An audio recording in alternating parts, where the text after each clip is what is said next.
Toby, you are currently riding along in a van with your brother. Things have taken a dreadfully morbid turn, a murderously one, in fact, as you have just helped with the evisceration and dismemberment of a victim. One of this gang's prey has not only been killed, you suppose, by your brother, but also you've assisted in defiling the corpse. But it doesn't seem that their journey is over. You have become locked somewhat in your PTSD, combined with a sense of relief. You're with your brother and you never want to let him go. And yet, obviously, of course, on some level, you are aware that what you are doing is by no means humanly proper. Ken passes you his hunting knife, just in case you lost your own. I'll accept the knife. Thanks. Yeah, I might need that. We've taken down 4 now. The other group's taken down 4 or 5. Soon as we get to 13, the big 13, that's it. That's it, we're done. Shun no more. So just a little bit more then. Just a little bit more, yeah? Not too much, not too much. Need to return this place to... send this place to a state of grace. We need to make our lives better. As we've been promised, like you've been promised, haven't you? You've received the promise too. That your life will be better if you do what she said. Yeah, she promised I'd be able to forget about it all the nightmares, all the shit that we have to deal with. It'll be gone. It'll be a new start. Yeah, that's right. That's what's been going around my head as well, brother. I've been thinking about it a long time. Things I would have done different if I could go back, if I could change things. If I could have not signed the dotted line, enlisted, if I could have done better at school, if I could have been kinder to this boy or that girl. If I might have earned Dad's love and respect. There's lots of things I wish I had done differently. I was trying to reach out to you.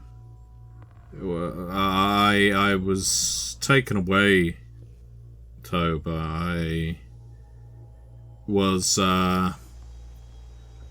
went walking one night after we'd been camping and ended up somewhere else. It felt like a different place, different time. Didn't feel like Devonsport as we knew it, and that's where I met her, and she was strong and she was reassuring, and she told me that everything would be alright. I just had to do what she said, and God, I believed her, and I still do. There's got to be something better for all of us, especially you and me, than all this. You know, there has to be, doesn't there? Yeah, there will be. There will be. We've deserved it. We've worked so hard for so long, suffered so much, and now we will get what we deserve. We'll get the new start. We'll be able to forget about all those mistakes, all those horrible injustices that were done against us. It'll all be someone else's life. We will have something new, something better, and it'll be the two of us together. We can figure things out. We can build a new life here and find happiness, like happiness. I don't know when the last time you felt that was, but it sure has been a while for me. He smiles at that nervously, puts his hand on your wrist, gives you a squeeze, and says, "It won't be long. Just imagine if we can forget everything and just go back to a time when we were happy and not weighed down with all this guilt and shame." Yeah, like when we were kids, playing with G.I. Joes in the forest. Yeah. Snake Eyes and all the rest. Yeah. it can be like that again. I mean, you know, not all the way like that. We're not kids anymore, obviously, but, you know, it can be carefree in that way. Yeah. He checks his watch, which is, the face of which is on the inside of his wrist, and looks at it, looks to you. It's nearly time. And then you hear a call from up the front of the van, the woman that you saw before. We're almost here. We're going to pull over. Then it'll be straight home invasion. No time now to sneak our way in. You feel the van pulling up. We're not going to be playing this subtle. We're going to be breaking in, taking down the target, moving on to the next one. Got that? Got it. Yeah. This one's Matt Lamer. Do you know Matt Lamer? Do I know Matt Lamer? Yeah, he's the owner and manager of the local bank. You don't know him well. You know who he is as a member of the community. Yeah, I mean, it's not really going to be real anyways when all this is said and done, you know? So it's just do it and then won't remember a thing later. Yeah, right. Exactly. That's it. He pats you on the arm, slides open the panel on the side of the van. Come on, let's move.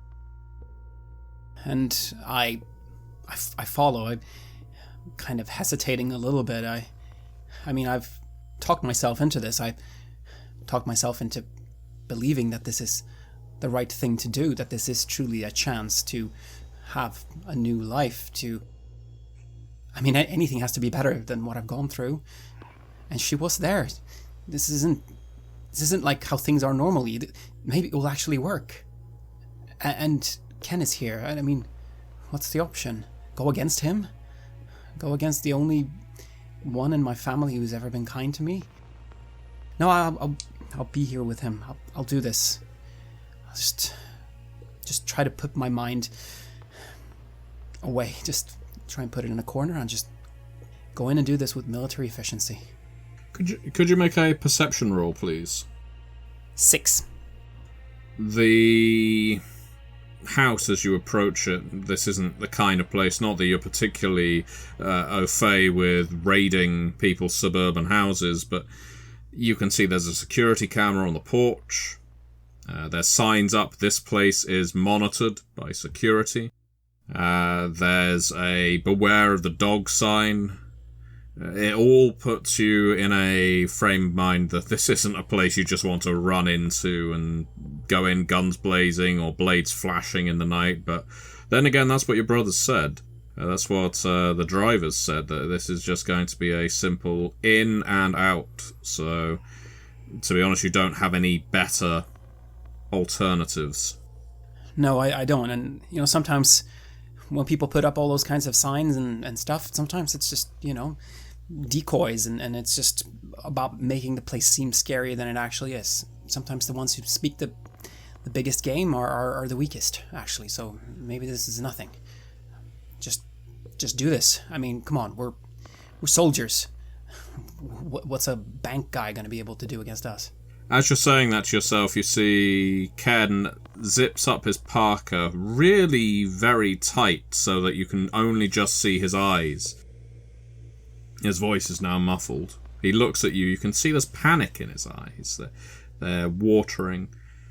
And he says, I'm going to knock the door. As soon as someone goes to it, you shoulder it open. All right. Bam, bam, bam, bam, bam. He hammers on the door. I listen for footsteps on the other side. You hear footsteps approach, and then you hear a woman's voice. Who is it? And I'll just do it. I don't think, I just do. That's easier than thinking about what it is I'm doing. Go for violence. 6 + 3, 9. 9. You badly hurt your shoulder as you ram your way through the door, which is a solid piece of wood. But you're pumped with something like adrenaline and maybe something a little more infernal than that. Can you give yourself a wound, please? You may have dislocated it.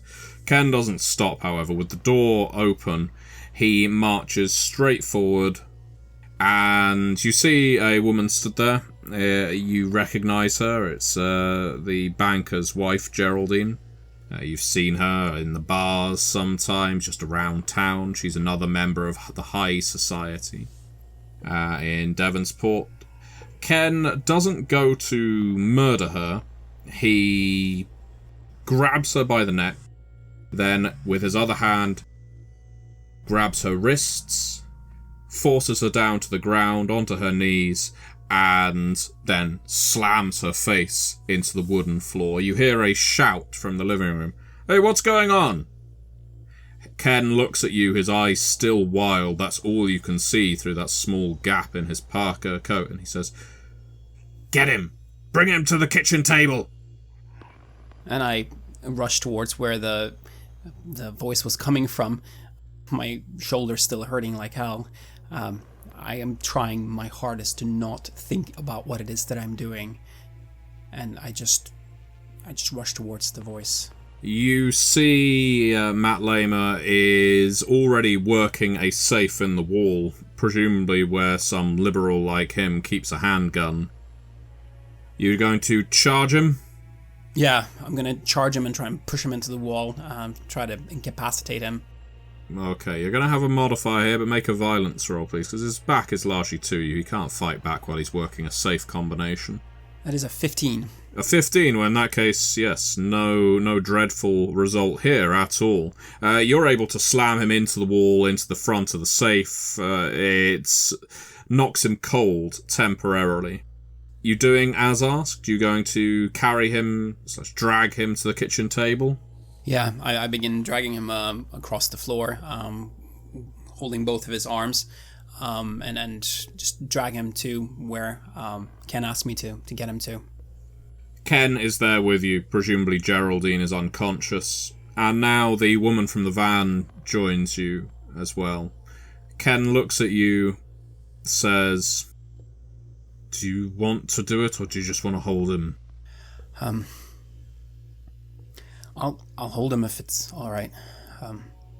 That's fine. We'll need to hold him. He'll wake up during this. In that case, you go to his shoulders, Ken to his ankles. The woman brings forth her own blade and starts cutting into the man's abdomen. It's a grotesque sight. There's no getting around that as she starts disemboweling him. He does, of course, come back to consciousness. His screams are dreadful. You're instinctively drawn to putting your hand over his mouth to subdue it, to not draw attention. Ken, his wavering gaze fixes on you at that point. Says, "No, let the screams out." Yeah, I just do as he says. And gosh, does he scream. There's moments where he passes out of consciousness and then returns to it because of the agony of having one's intestines removed loop by loop.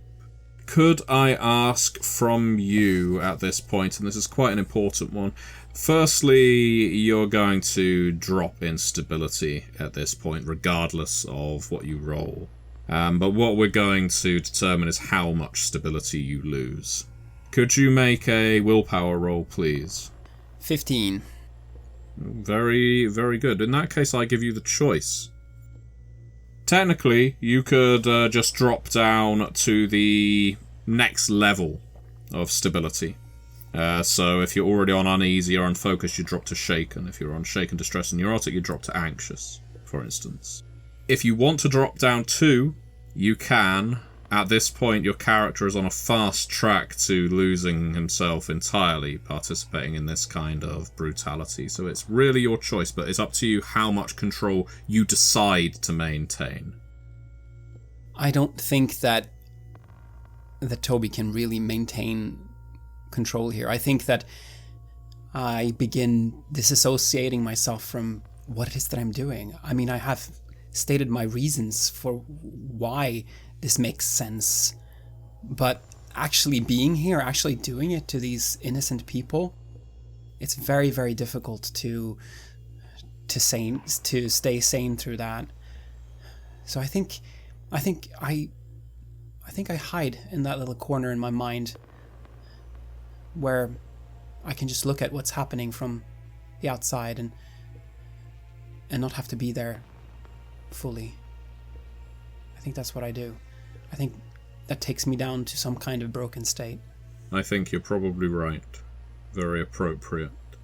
As you detach entirely, retreat into that corner of your mind, you realise that the symbol that the woman keeps carving into his abdomen and is quickly filling up with more blood and viscera, so you can only just see it for a fraction before she starts cutting it out again, is one of those key-like symbols that you've seen before on houses, on photographs, sketches that have been around town.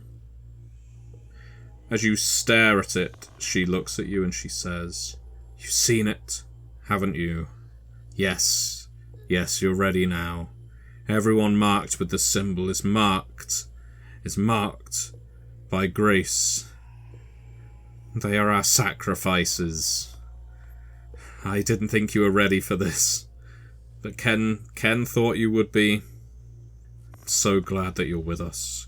Grace will be so glad that you're with us." Let's move on. Let's go to Sylvia. Sylvia, after the woefully attended funeral of your grandson, for obvious reasons, your son has been detained after being implicated in a murder. Yeah. A murder for which you feel strangely proud. You are left outside the church with no one around you except for your mother, who seems to have enjoyed the entire affair, not really having a clue as to what's going on. And Devonsport, as you can see it from where you are, is barren. Usually there's traffic flowing, or there's people milling about. Even here in the outskirts, you will be able to see some signs of life. But right now, Devonsport looks just as much a cemetery as the patch of grass and headstones behind you. There's not even a breeze in the air. It's just still and warm and uncomfortable. Are we going home now, dear? I have got to go to the office. I got some work to do. Would you like to perhaps sit in the sun for a bit? Oh, I can do that. Yes, that would be nice. What, you want me to stay here? There's a nice bench up there in the cemetery if you'd like to sit. I'll have a nice sit down. You get to work. I know how important it is to you. I'll pick you up a bit later, okay? And perhaps we can go and have a nice lunch together. That sounds lovely, dear. Great. All right. Well, I'll see you soon, Mother. I'll see you soon, love. She blows you a kiss and goes tottering off toward the park bench. I wink at her, and then I shake off that feeling of familiarity and friendship as I now have something I have to do. I'm gonna drive back to my company office, to Inzio Construction. I don't intend to announce my coming more than I've already done through my text to my secretary this morning. I think they'll know that I'm coming. When it comes to Catherine, she doesn't concern me anymore. When I was upset and called her about my Henry, I think about this as I go to the car. I remember her. She was giggling. There was someone else there, and she didn't listen. She didn't care. As long as she had her own little spun sugar world of happiness with Scott, she didn't care at all. Why should I be there for her now? Whatever my son has done, it won't make a difference either. He's his own person. If he's manned up, then all the better for him. I start laughing to myself as I reach the car and go in. I feel like myself, you know. I feel pretty good. I feel like I'm on my own person. I'm sharp. I've got an assignment. I've got something to do. I look at my reflection in the rear view mirror. You look mostly together. More so than you have done in quite some time, in fact. Your appearance bears out your feelings. Yes, you know that underneath the clothes you've got these strange wounds. Scabs, really. But they're not visible. And there's something to be said for keeping your woes, your traumas, your anxieties hidden. You've always been very good at that. Maintaining a veneer of power, respectability, function. And right now, you look like the Sylvia Spears that would put any other lawyer in the city on their heels. Yeah, you are confident enough about marching into Inzio construction. And considering what I've been through, that feels pretty remarkable to me. There has to be a reason for it. There has to be a reason why I came out like this. Because I'm simply not done. And there's one way that I believe in, that I can bring Henry back. I look damn good, I do. I think to myself as I slam the car door and start driving. You're not the only person on their way to Inzio construction at this time. In fact, Dwayne McLean is also en route with his daughter. While Dwayne is still wrapped in gauze in most places, having suffered burns all over his body and a blindness in one eye, barely leaving him recognizable for now. His car is recognizable. It seems Carol Wentz drove his old squad car to the hospital to visit him, and that's where the two of them now are, making their way to Inzio Construction, where Dwayne has insisted they go. He kept saying that she's the key. And so, Sylvia, as you pass an intersection, you notice the unmistakable sight of Dwayne's squad car. There's a very petty part of you that remembers, and it's not that long ago, and of all the injustices you've suffered, it's a pretty small one, but it wasn't that long ago that Dwayne stole your car. What the fuck has he done with your car? Yeah.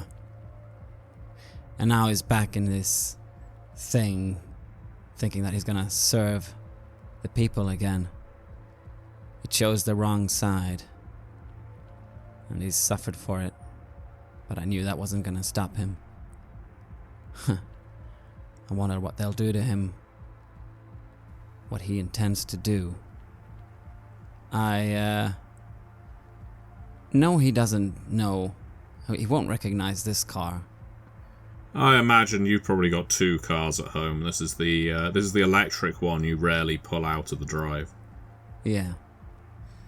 He doesn't recognize this one. I could just pass by. But I am a bit curious as to what he's gonna do. He's gonna be an obstacle for me. And who's that actually driving the car? Do I recognize her? I think you would. I think you would know who Carol is, even if it's just in passing. While not the chief of police, she is an officer in good standing in the city, and so just by the nature of cases that have passed by your desk, even though you just handle corporate law more than anything else, it's likely you would have seen her signature affixed to things from time to time. I don't like the idea of them arriving before me. They're gonna try and get in the way. And so I'm gonna try and either find a better, quicker route, or force myself through traffic to make it before them. Okay, Sylvia, let's go make a roll. I'm thinking... Interestingly, because this is a pressure environment, let's go for coolness. Right. That's 13.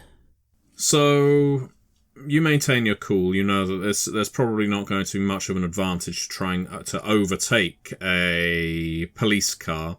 That could lead to all kinds of complications that are frankly too mundane and dull to deal with at this particular juncture. Rather, there's got to be a quicker way to Inzio construction. Hell, if you drive your way down to the docks and make your way along the dock front, there may be some obstacles in your way, but at least you're not going to have to deal with traffic. So, that's what you do. You veer off. Dwayne, by all means make a perception roll. We've already ascertained that you wouldn't recognise this car, but did you perhaps look in the mirror at the vital moment and see that you're racing someone? 10. You see a car peel off. It was very close to rear-ending you at one point, but then it just turns off down a side road. You don't recognise the driver. Carol's eyes are on the road ahead. You know, she's obviously checking her mirrors from time to time, but she is not right now concentrating on traffic violations. She looks at you. Are you going to be okay to do this, Dad? I really think you should be back in hospital right now. I frown, looking at that car for a moment and then just lean back in my seat. I'm deeply uncomfortable. The painkillers are helping, but my skin still feels like it's burning, and I'm in constant, mild at this point, but still. And I'm in constant pain as I lean back in the seat. I'm grateful that at least I've got some clothes on. They're not my normal clothes, of course. Those were badly burnt. It's not my uniform, but I've at least had some hospital clothes I was able to put on. So I'm sitting there, heavily bandaged like some kind of corpse. One eye barely functioning. No, Carol, but you can't do this. It's not fair for you to do this by yourself. And I'd rather die on my feet than die in the hospital bed. We need to get there before Toby and Sylvia do. I'm gonna try and talk to them. Toby mainly. He's a stupid kid, but I think I can reach him. Fuck knows about Sylvia.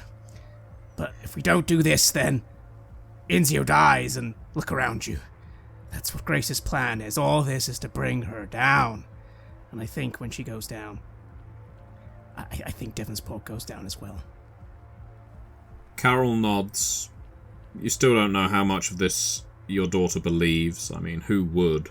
Except there's an awful lot of supernatural goings on right now that would validate your histrionic claims, especially of being involved in it in some way. And so, as you're driving along, you notice a group of people running screaming out of the supermarket. Carol looks to you. She looks across the street, and she says, "I'm sorry, Dad. I've got to check this out. If there's something going on in there." Carol, we don't have time. Listen. I understand it's important. I understand Jessica Inzio is important, and this Grace is important. But if there are people being hurt, if there's something going on in there that's going to make half a dozen people run out of a supermarket screaming, it's my job to ensure that people are kept safe. I'm sorry, Dad. If we go in there now and deal with that, they will die anyway, Carol. They will all die anyway. She leaves the key in the ignition, opens the door and says, "Well, you do what you've got to do, Dad. I've taken you this far, but I can't have this on my conscience. I just can't." And she closes the door and runs off in the direction of the supermarket, radioing. You hear her voice over the car's radio. Calling for backup, an incident at the Devonsport supermarket. Sounds like shots fired. I'm going in alone. Are you driving on? I stop. The choice is almost impossible to make. I know I'm right. But if I leave her now, then I can't protect her. I can't do anything.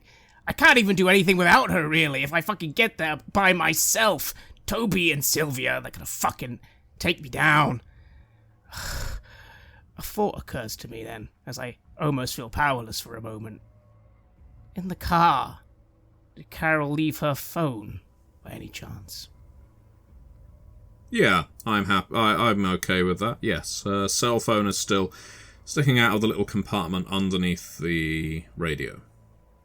I grab the phone.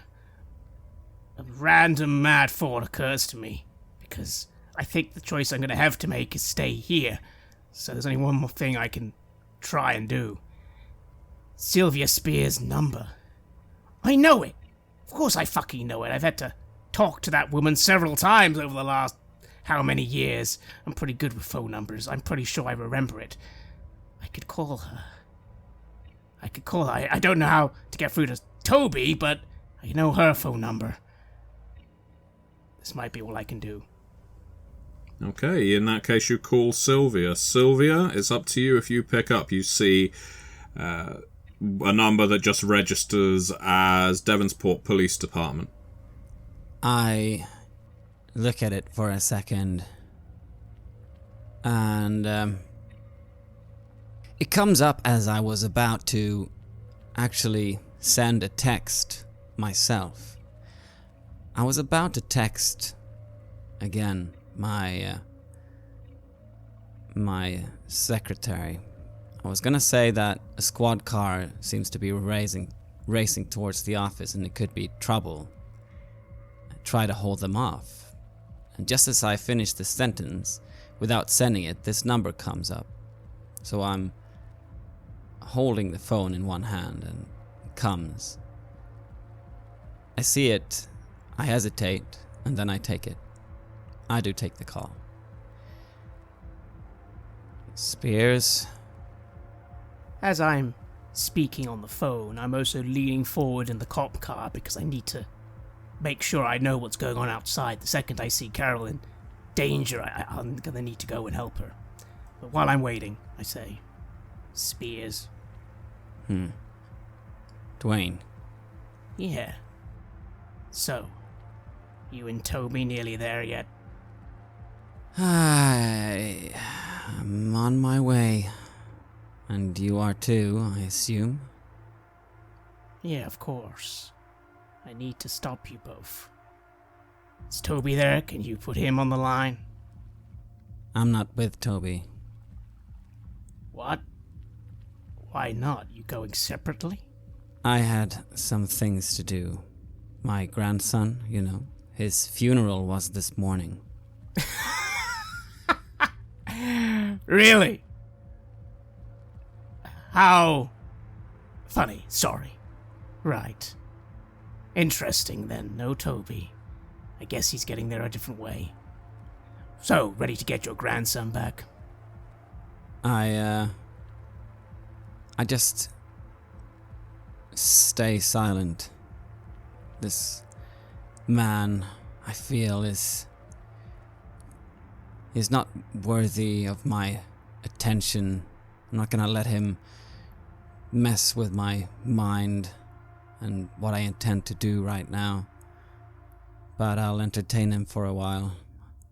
Something makes me not hang up. What's your point? What do you want, Dwayne? You know that whatever Grace gives you won't be your grandson. You know that, right? And what else do I have to gain from this? You know, I had a lot of words for Toby. Thing is, I know he cares about shit. Honestly, I've never known if you have. So you've got a point, actually. You don't give a fuck about anyone else, do you? So when Devonsport, everyone else dies, including you. You just won't care, will you? You really think everyone is gonna die here? You think that's what she wants? Of course it is. What was the reward she gave loyal Eric, Sylvia? You said it yourself. Eric was a good fucking boy who did what he was told. What was his reward? How did you put it? You get to live here in your own hell. Your words. Yeah. Well, there are always pawns to be sacrificed. But that's the point I'm making, Sylvia. You're not gonna get anything back. Maybe she'll give you a little fake corpse that will dance for you or something. It won't be your grandson. You're not gonna get anything when you kill Jessica Rinzio. Only death. I don't expect you to understand. You wouldn't understand. And in my mind, I go back to the moment when I was there in the morgue. I was standing with him. And even when he was dead, I felt his presence so strongly. I felt his hand, I felt him next to me, and he healed my hand. And I find myself kind of muttering this last bit out. So you just hear me saying he healed my hand. Who did? Oh. He's still here somewhere. My grandson. Henry's still alive, he's still present. If only I can feel that again, if I can just...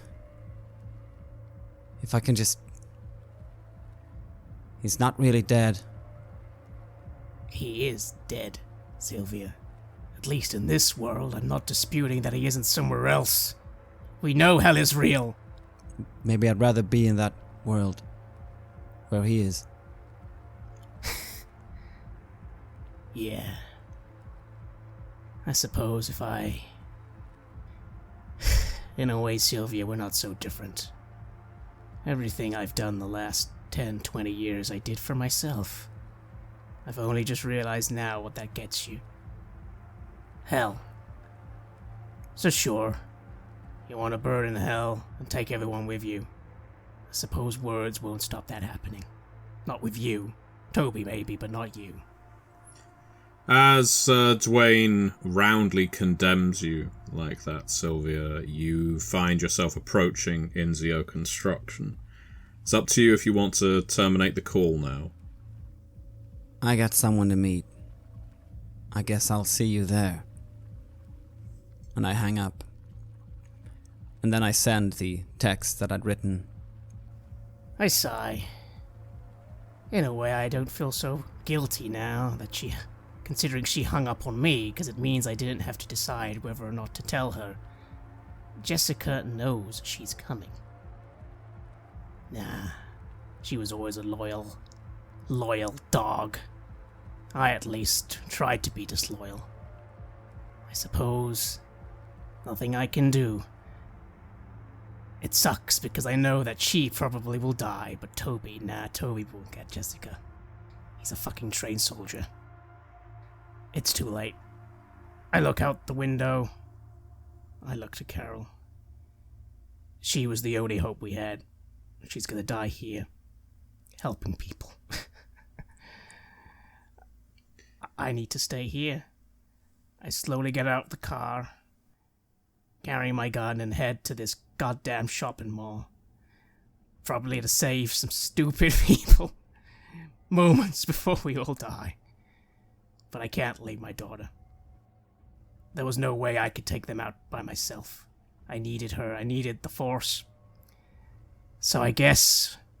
good luck, Jessica Rinzio. We'll see if you can take down Toby and Sylvia. I don't think she can. I guess at least I'll spend my last moments with my daughter.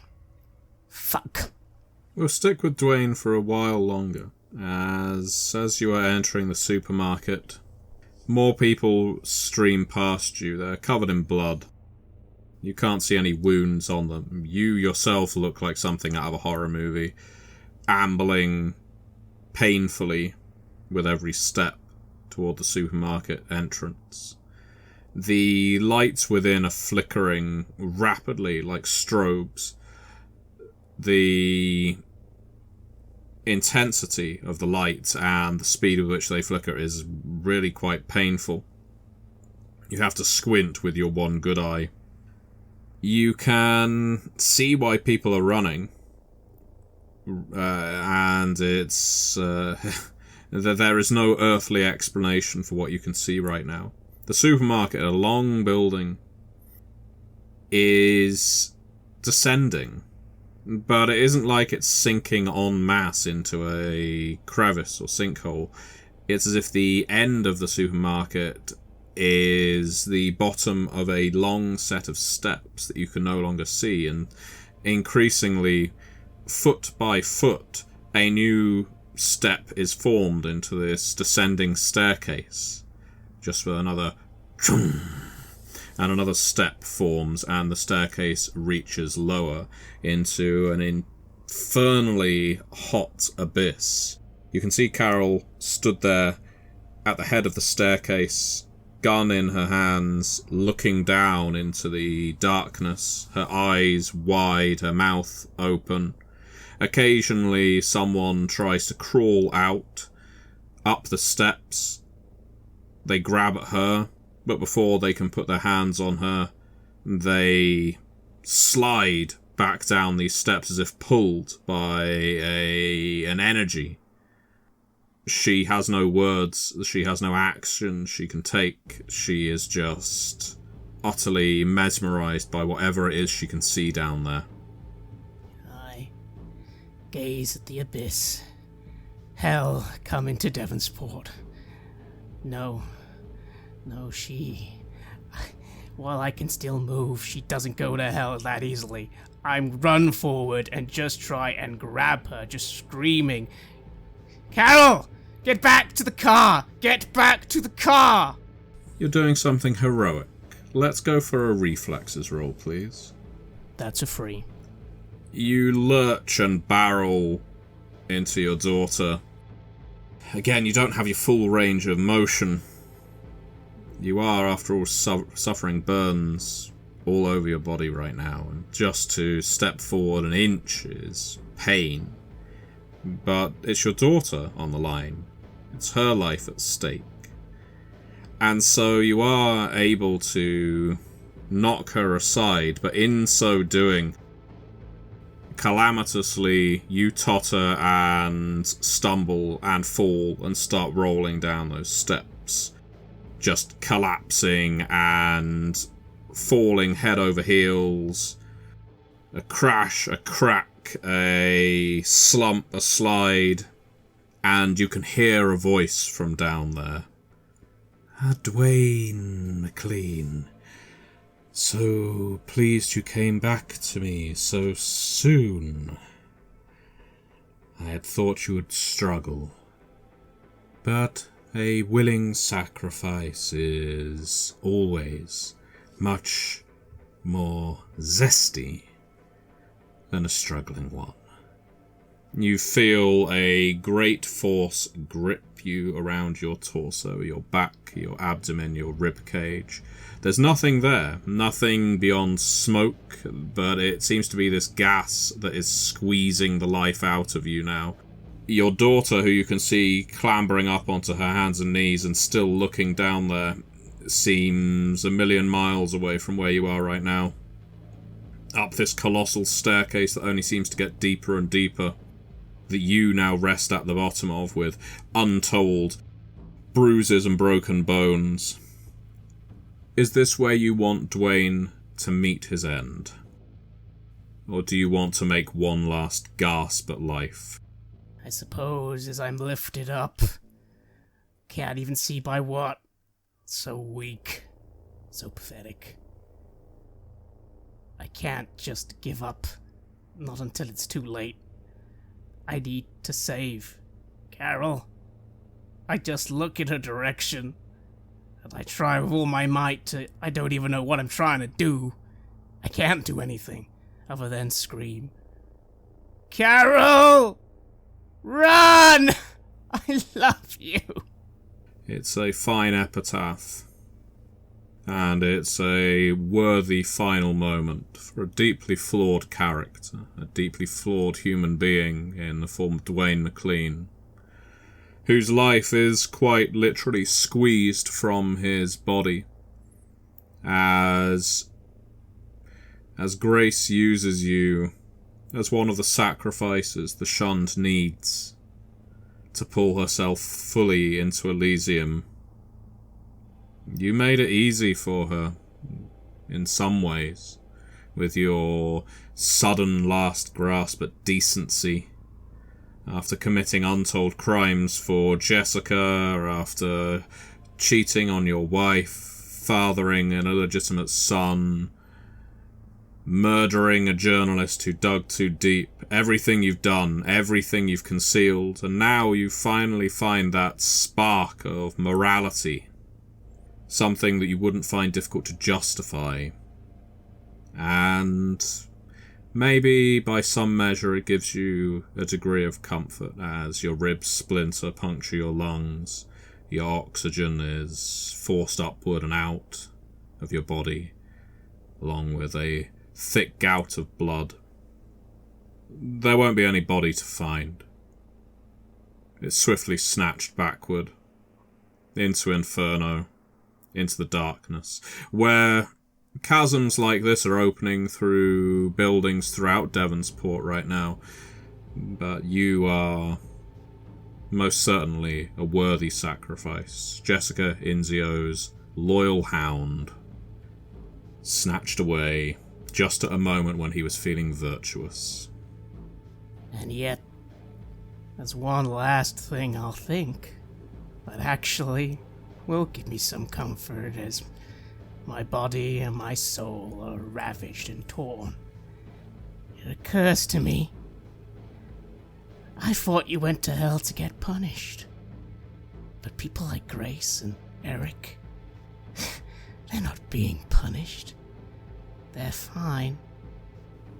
So I vow as I die, to whatever rules hell, I'll crawl through the fire. I'll crawl through the pain. But one day, somehow, Sylvia Spears, Toby Hoivok, Grace, I'll bring you to hell, and you'll burn with me. One day. One day. And that is the last vow I make before my mind is ravaged by Inferno. So long, Dwayne McLean. You have listened to an episode of Red Moon Roleplaying, where we played The Shunned for KULT Divinity Lost, which was written by Jonas Nelson, with additional material from Petanado. The Shunned was released as part of the Screams and Whispers scenario collection. Our game master was our dear friend Matthew Dawkins, and the series has been sponsored by the fine folks at Helmgast. The music was made by H.M. Carceri, featuring a number of collaborations with other artists, and was used with permission from their label, Cryochamber. Check out their website at cryochamber.bandcamp.com or their YouTube channel for some moody dark ambient. We would like to give massive thanks to our champions of the Red Moon, Martin Heuschober, Nastasia Raulerson, Simon Cooper, David, Julián, Camilla, Ludwig Manford, Bob Lange, Julián, Cameron, Xabier, and Antxon for their generous support. And we would of course also like to thank all of our other patrons. Without your support, the show would not be possible. If you want to support our work, please check us out on Patreon. You can get access to bonus campaigns for KULT Divinity Lost and Coriolis there, as well as get early and raw access to all of our recordings.